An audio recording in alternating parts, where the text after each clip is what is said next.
Alright guys, welcome to another Legends Outdoors episode. Today it's kind of different of a video I'm going to do. I'm going to show you guys how to make homemade soft plastic baits. Most of these are bass baits. You also can make panfish baits as well. But I'm going to show you the basics of everything. It's a really good hobby. It's a way to save money. You can reuse your plastics, especially when it's negative 15 out for the low of the past couple days. I really don't want to get out and ice fish, so this is a good way to spend time. So I'm going to show you the basics and walk you through how to make homemade soft plastics. Alright guys, the first step, you're going to need some plastic solvent. You can get these from several places online. I get my stuff from doitmolds.com.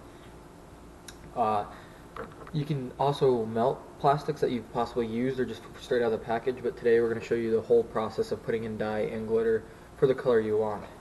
So we're just going to shake up this solvent. I'm just going to do a little batch. Might as well finish this off. There we go. So now your solvent's out, you got to warm it up. Right now you can tell it's more of a milky substance. And what I use is just a cheap microwave. There's other ways to heat it up, but this is the best way and the quickest way to do it. So this takes a couple of minutes to get it going, and I'll show you guys what it looks like when it's ready. Alright guys, we got the consistency that we want. As you can see, it's a nice runny plastic. You don't want to get it too hot because you're going to get too many bubbles and that's going to affect your pour. You don't want bubbles in your mold. It's going to cause little pockets and pretty much mess up the bait. So today what we're going to do is we're going to be making, so these are the molds, these are aluminum, and today I'm going to be making drop shot worms for the year. You can go through so many drop shot worms in a day. It's a numbers bait, they get torn up easily. So we're going to do a lighter brown color with some green fleck in there. It's a pretty good color that I usually throw. It's pretty natural and it can imitate a lot of things. Now the cool thing about making your own plastics is you can do colors that are unique and give an opportunity for fish to see stuff they've never seen before, and you can get on a good bite with some unique colors, and I have so far. So we're going to go and put a couple drops of this color. This is just a natural brown, so we're going to mix that up. And if you want to go lighter, you can get a more fluorescent one, and we might do that. That might look really good drop shot. Still not enough. We've actually got a couple drops of motor oil color we're going to add to it as well. So we'll just do a little bit of that. And then you're going to just keep stirring that.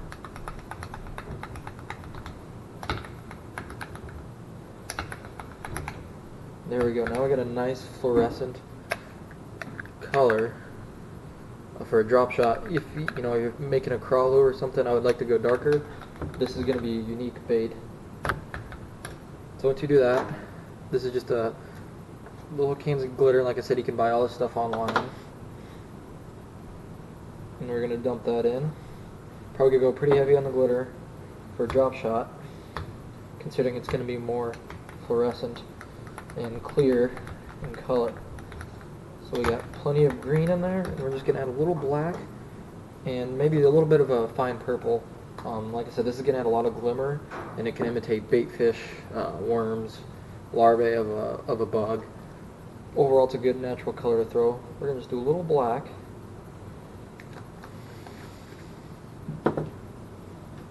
So I'll just kind of get the plastic on top, give it a stir. It's looking pretty good. Like I said, normally I don't go as heavy in the glitter, and I usually go darker on the dyes, but this is just a really fine purple. We're not going to go too heavy on that. Like I said, when you get doing this, you can mess around with different colors that you prefer. So there we go. We got our plastic ready to go, the color we want. It might cool off a little bit, so we might have to microwave it, because I'm going to show you guys real quick. So there's two different style of molds. This one's an injection mold. All we got here, as you can see, there's 4 cavities for the drop shot worms. And you can see the injection port right on the top. What I'm going to do, I like to lubricate a little bit. It's easier for the plastics to get out, and when you package them, it works well too. This is just basic gun oil actually, and you're just gonna go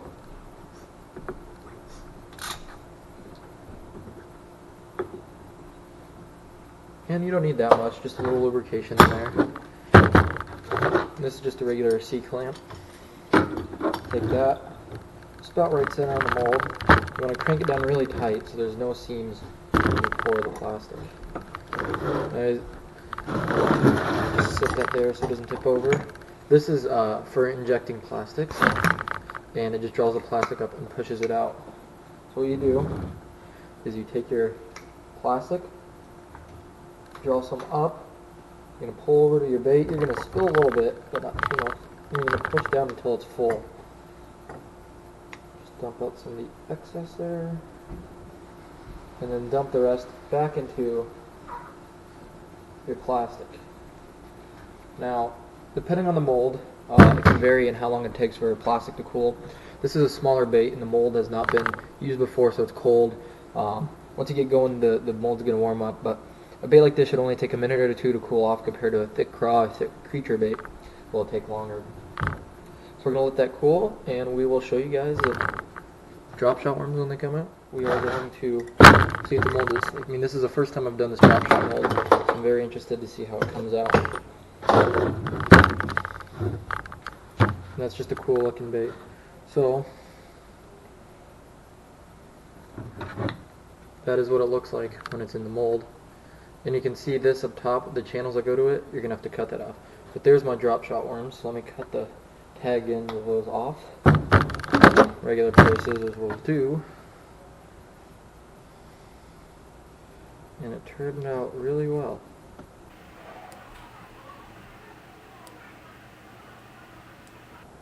Okay, just throw this, I kind of have these little cups down here that put excess in. So right there is a drop shot worm.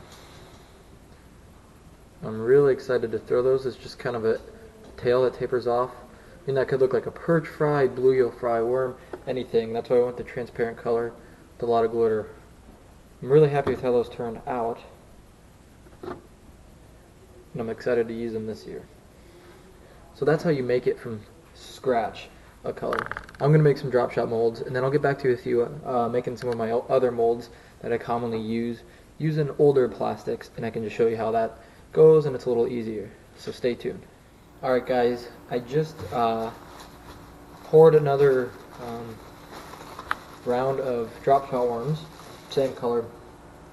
I'm going to show you how to reuse some plastic. I'm going to do a different style of mold. It's just a hand pour mold. So this is a 5-inch Senko aluminum mold. This one has a screw and it splits right open. So you don't need the clamp for this. You can see there's half of your mold. This one's not injected. There's 4 holes instead of just having one and injecting. You have to hand pour every one of these. So I'm going to show you guys how to do that. Really easy. This is the color, I get a close up there, that we're going to be using. It looks a lot different obviously when you pour it in a mold instead of a big chunk of plastic. But after it cools in the bottom of a Pyrex glass like this, that is what it looks like. So what you're going to do to make it go easier, I'll just cut it up before I microwave it.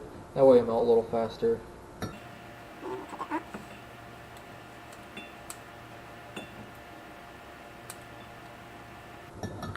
So, now that's cut up. You're just going to throw it in the microwave.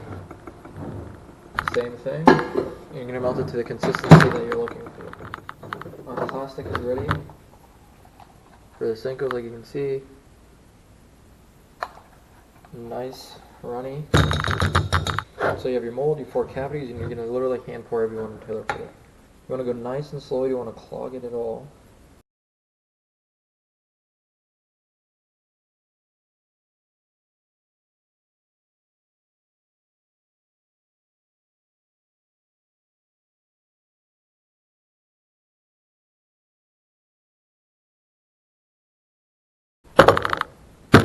And as you can see, hand pouring them takes a little more time, a little more effort.